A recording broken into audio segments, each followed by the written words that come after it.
हिमाचल प्रदेश को नया नायक दिया।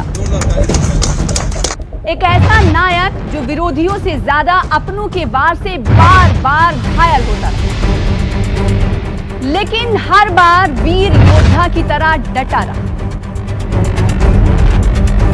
जनता के फैसले ने 2022 में कई बाहुबलियों का सियासी रथ रोक दिया, जिनके सिर पर सत्ता का ताज सजने की उम्मीद थी। चुनाव में उनकी लाज भी नहीं बच पाई। 2022 के मॉनसून में हिमाचल प्रदेश पर मुसीबतों का पहाड़ टूटा। बादल फटने, पहाड़ टूटने, भारी बारिश, बाढ़ और भूस्खलन से लगभग 450 लोगों ने अपनी जान गंवाई।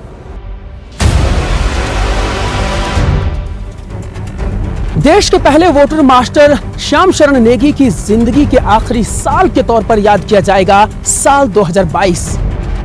श्याम शरण नेगी जी के दुखद निधन की भी खबर मिली। ऐसी तमाम तर घटनाओं को याद करने के लिए चलिए देखते हैं साल 2022 के यादगार लम्हे।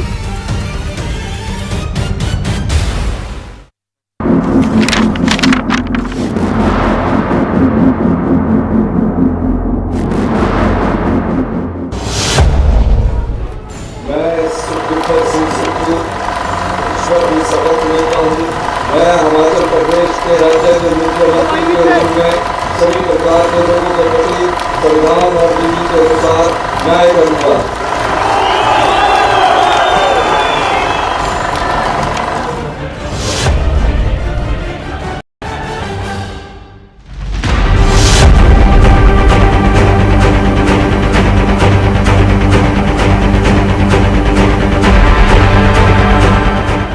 दो 2022 के 11 दिसंबर की तारीख हिमाचल प्रदेश के इतिहास में हमेशा हमेशा के लिए दर्ज हो गई। इतिहास जो शिमला के रिज मैदान पर बना, हजारों लोगों की भीड़ उसकी गवाह बनी। कांग्रेस नेता राहुल गांधी कन्याकुमारी से कश्मीर तक की अपनी भारत जोड़ो यात्रा छोड़कर उस लम्हे का गवाह बनने पहुंचे थे। साथ में बहन और कांग्रेस महासचिव प्रियंका गांधी भी मौजूद थी। छत्तीसगढ़ के मुख्यमंत्री भूपेश बघेल और राजस्थान के मुख्यमंत्री अशोक गहलोत भी गवाह बने। 24 साल बाद गैर गांधी परिवार से कांग्रेस के अध्यक्ष बने मल्लिकार्जुन खड़गे भी अपने नेतृत्व की पहली कामयाबी का जश्न मनाने पहुंचे थे। मौका था सुखविंदर सिंह सुक्खू की सीएम पद पर ताजपोशी का, जिन्होंने 11 दिसंबर 2022 को 58 साल की उम्र में हिमाचल के 15वें मुख्यमंत्री के तौर पर शपथ ली। भारत के संविधान के प्रति सच्चा और निष्ठा रखूंगा। मैं भारत की प्रभुत्ता और अखंडता को अक्षुण्ण रखूंगा। मैं हिमाचल के राज्य के मुख्यमंत्री के रूप में अपने कर्तव्यों का श्रद्धापूर्वक और शुद्ध अंतकरण से निर्वहन करूंगा। सुखविंदर सिंह सुक्खू के शपथ लेते ही 11 दिसंबर 2022 की तारीख असाधारण हो गई और एक साधारण परिवार में जन्म लेकर सीएम की कुर्सी तक पहुंचने वाले सुक्खू सियासत के नए नायक बन गए, जिनके संघर्ष की कहानी भी असाधारण है।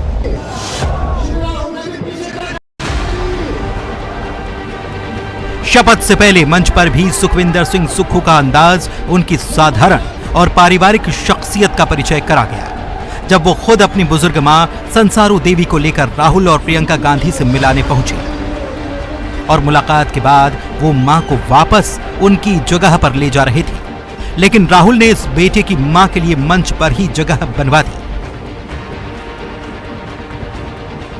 मां के बाद सुक्खू अपनी पत्नी और दोनों बेटियों को भी इन नेताओं से खुद मिलाने लाए। साधारण परिवार के इस असाधारण योद्धा का सफर संक्षेप में जानिए।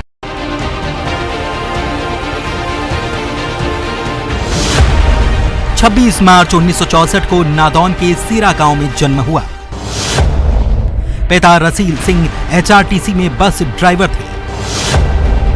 कॉलेज में पढ़ते वक्त छात्र संगठन एनएसयूआई से जुड़े। 1983 में संजौली कॉलेज एससीए के महासचिव चुने गए। 1984 में संजौली कॉलेज SCA के अध्यक्ष चुने गए। 1988 से 1997 तक NSUI के प्रदेश अध्यक्ष रहे। 1997 से 2007 तक यूथ कांग्रेस के प्रदेश अध्यक्ष रहे। 2013 से 2018 तक हिमाचल प्रदेश कांग्रेस के अध्यक्ष रहे। पंडित सुखराम के शिष्य रहे सुखविंदर सिंह सुक्खू 2022 से पहले भी 2003, 7 और 17 में नादौन सीट से विधायक चुनकर आए, लेकिन तत्कालीन वीरभद्र सरकार में उन्हें मंत्री नहीं बनाया गया। जब हाईकमान ने सुखविंदर सिंह सुक्खू को प्रदेशाध्यक्ष बनाकर भेजा, तब भी वीरभद्र ने उन्हें खास तवज्जो नहीं दी।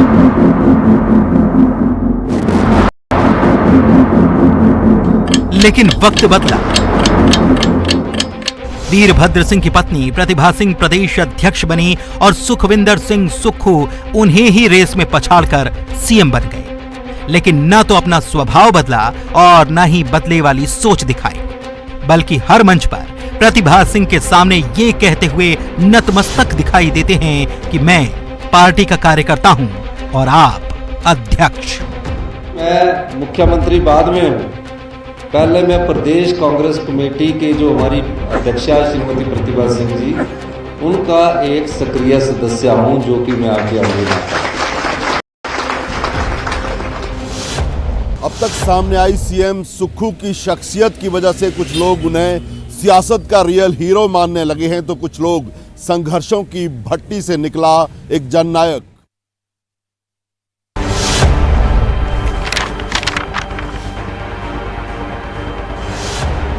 11 दिसंबर 2022 को हिमाचल प्रदेश को पहला डिप्टी सीएम मिला। सुखविंदर सिंह सुक्खू ने जब सीएम पद की शपथ ली, तब उनके साथ मुकेश अग्निहोत्री ने डिप्टी सीएम पद का शपथ ग्रहण किया। इसके पहले राज्य में कभी कोई डिप्टी सीएम नहीं बना था।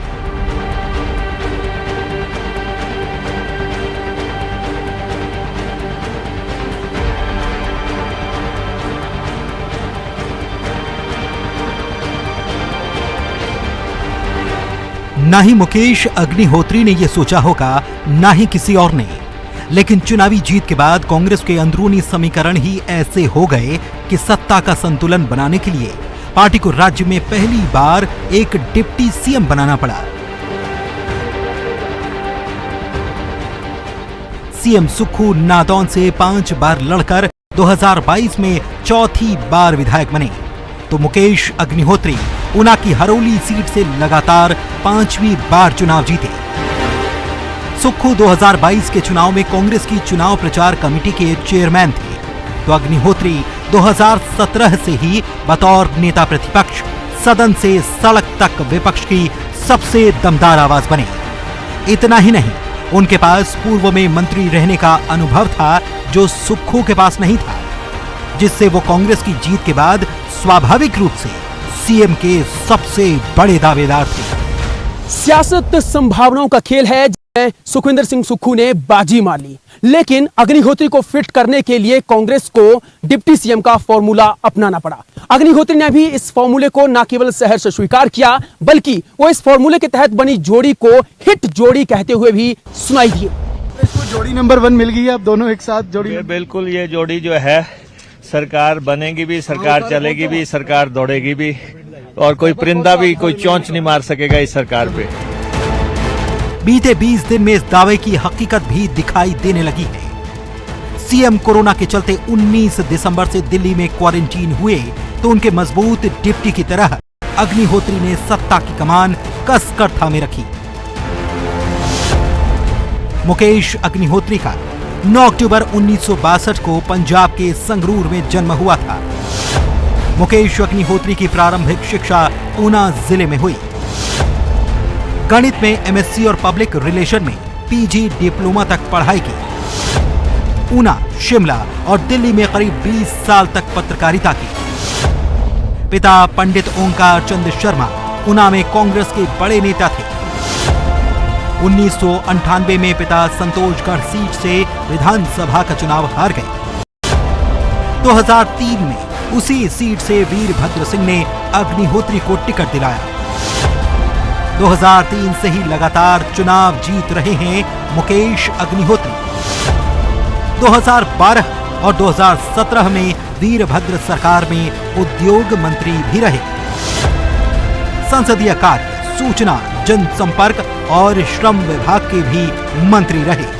सुखविंदर सरकार में डिप्टी सीएम बने मुकेश अग्निहोत्री को इस बार जल शक्ति, परिवहन और भाषा, कला एवं संस्कृति विभाग का जिम्मा मिला है। कुर्सी संभालते ही मुकेश अग्निहोत्री इन विभागों में बड़े स्तर पर बदलाव की कोशिशों में जुट गए हैं।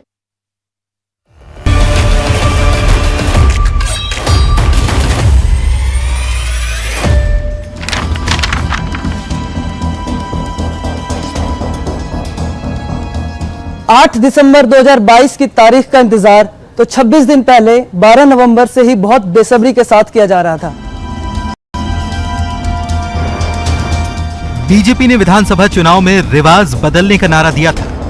आप इस पहाड़ी की दीवार पर लिख लीजिए, अब एक नया रिवाज बनने जा रहा है, एक बार भाजपा, बार बार भाजपा।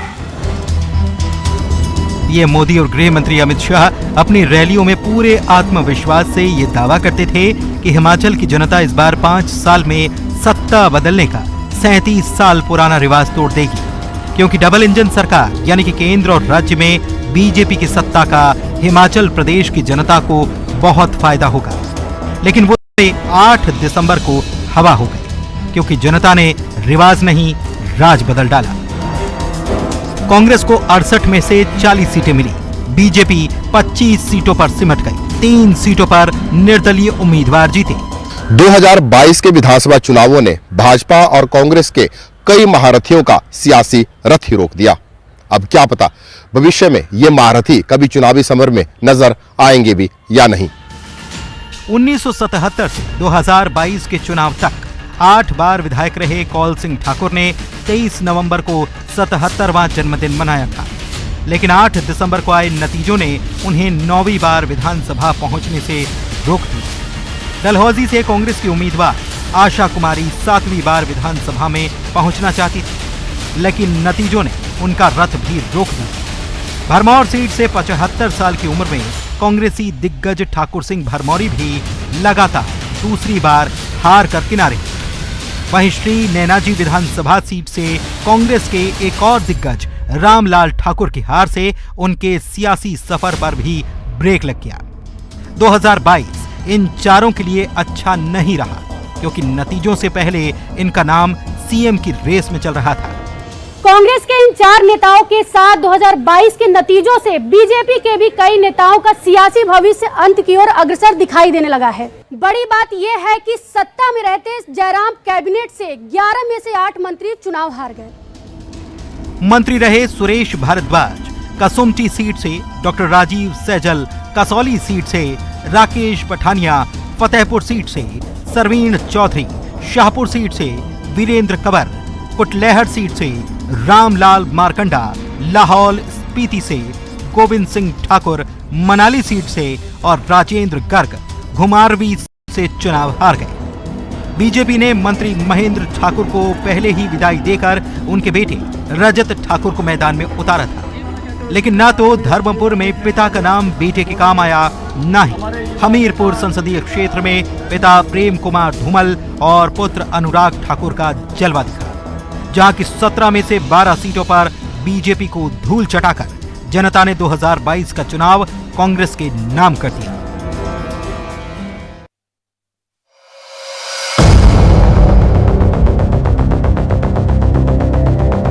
तारीख 5 नवंबर 2022।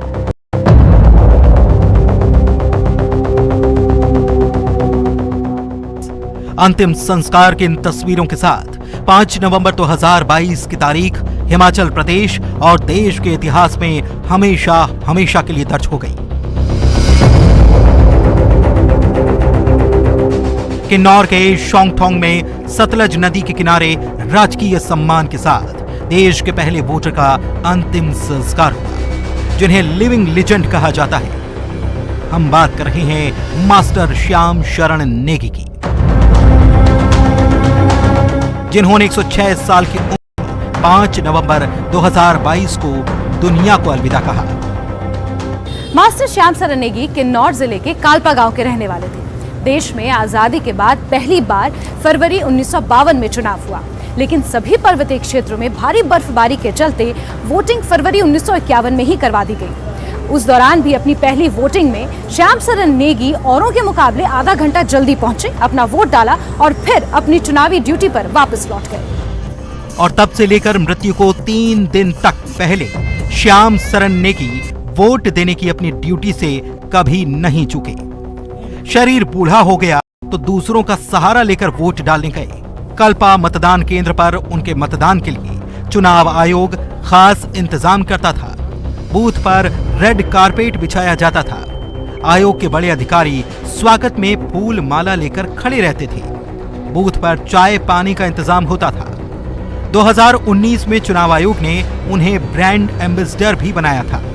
ये सब इसीलिए क्योंकि 1951 से लेकर 2022 तक नेगी ने एक भी वोट मिस नहीं किया। कुल 34 बार वोटिंग की और अपना आखिरी वोट 2 नवंबर को पोस्टल बैलेट के लिए अपने घर से दिया, जिसके लिए आयोग ने उनके घर में रेड कारपेट बिछाया था। वोटिंग से पहले हिमाचली टोपी, मफलर और बुके देकर उन्हें सम्मानित किया गया था।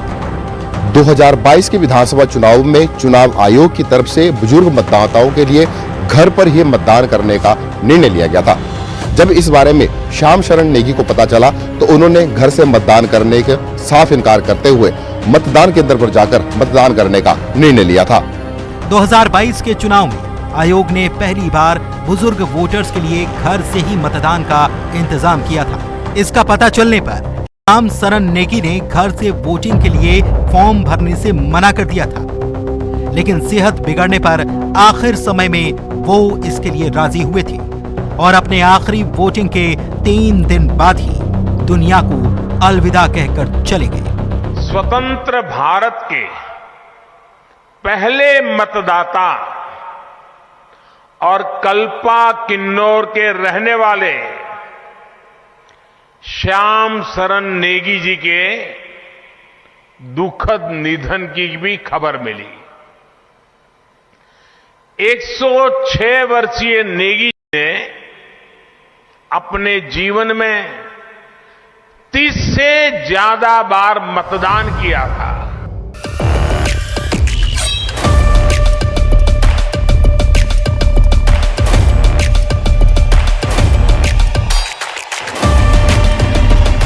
श्याम सरन नेगी जी का जन्म आजादी के 30 साल पहले 1917 में हुआ था। आज भले ही इनकी जन्म की तारीख किसी को याद हो ना हो, लेकिन इनकी विदाई की साल 2022 कोई कैसे भूल सकता है।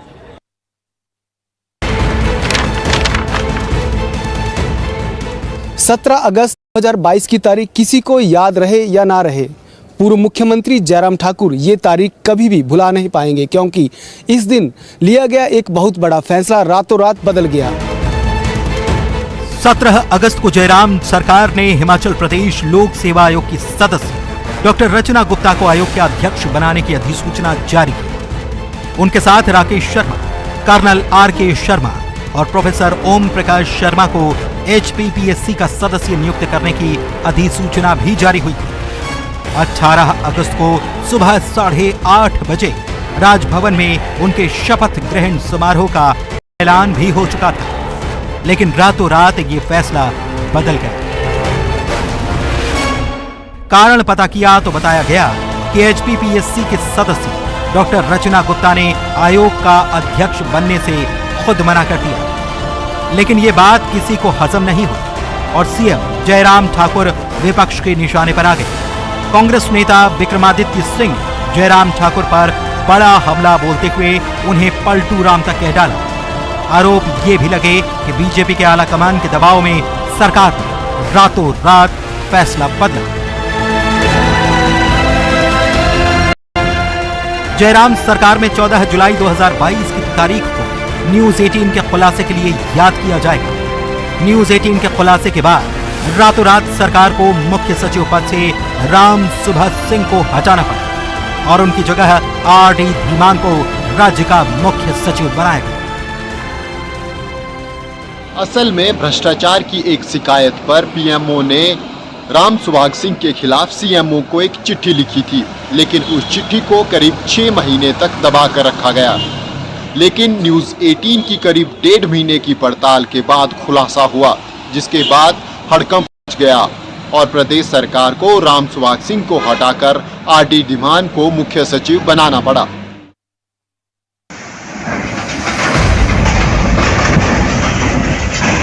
पुल टूटने की इस तस्वीर के साथ दुनिया ने 19 अगस्त को हिमाचल में आए सैलाब से तबाही का भयानक मंजर देखा। हिमाचल के कांगड़ा को पंजाब से जोड़ने वाला 800 मीटर लंबा ये पुल चक्की नदी में आए उफान से धराशायी हो गया। –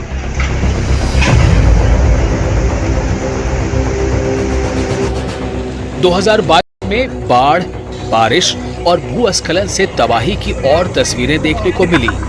रिपोर्ट के मुताबिक 29 जून से 3 अक्टूबर तक ऐसे हादसों में 435 इंसान और 980 मवेशियों की जानें चली गईं, जबकि 1740 लोग घायल हो गए।